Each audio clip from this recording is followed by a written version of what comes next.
નમસ્કાર દર્શક મિત્રો, કલમ સંઘર્ષ ન્યૂઝ ચેનલમાં આપનું હાર્દિક સ્વાગત છે। હું છું મેઘા અગ્રાવત અને જોઈએ આજના સમાચાર વિગતવાર।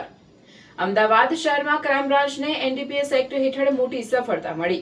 દાણી લીમડા પોલીસ સ્ટેશનમાં નોંધાયેલા એનડીપીએસના ગુનામાં વોન્ટેડ આરોપીને તેના સાગર સાથે ઝડપી પાડવામાં આવ્યો છે। આરોપીઓ પાસેથી અંદાજે 9.8 કિલોગ્રામ ગેરકાયદેસર ગાંજો સહિત કુલ 5.60 લાખથી વધુનો મુદ્દામાલ જપ્ત કરવામાં આવ્યો છે। સમગ્ર કાર્યવાહી અમદાવાદ ક્રાઇમ બ્રાન્ચે બાતમીના આધારે હાથ ધરી હતી। વધુ વિગતો જોઈએ આ અહેવાલમાં।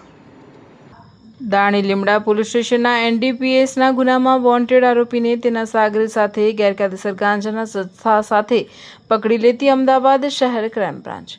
અમદાવાદ શહેર વિસ્તારમાં એનડીપીએસ માદક પદાર્થનું વેચાણ કરતા વ્યક્તિઓને પકડી કાયદેસરની કાર્યવાહી કરવા અમદાવાદ શહેર વિસ્તારમાં પેટ્રોલિંગમાં હતા તે દરમિયાન બાતમી હકીકત આધારે CTM Naroda road Chunilal park society પાસે આદિનાથ સ્ટોન નામના ગોડાઉન પાસે સર્વિસ રોડ ઉપરથી તેના કબજાની ઓટો રિક્ષામાંથી ગેરકાયદેસર બિનઅધિકૃત ગાંજાનો જથ્થો 9,800 કિલોગ્રામ કિંમત ₹4,90,000 તથા અન્ય મુદ્દામાલ મળી કુલ કિંમત ₹5,60,290ના મુદ્દામાલ સાથે પકડી એનડીપીએસ એક્ટ મુજબ કાયદેસરની કાર્યવાહી કરવામાં આવી છે।